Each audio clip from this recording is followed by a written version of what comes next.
ఏమి చెప్పిన గాని సంపూర్తిగా నాలకింపవలెను.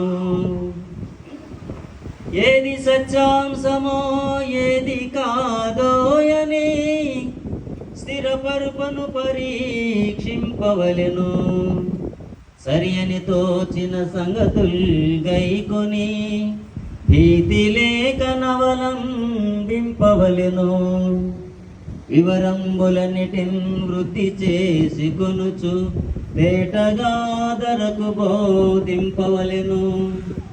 జ్ఞానమును మనసాక్షిని ఆనుకొనుచు చెడు విషయములనెల్లను విడచివేసి నలుగురికి మచ్చుగా నడచుకొనుచు బ్రతుకు వారికి సత్యము బయలుపడును. సత్యము ఎలాగున బయలుపడుతుందో అనేది దైవజనులు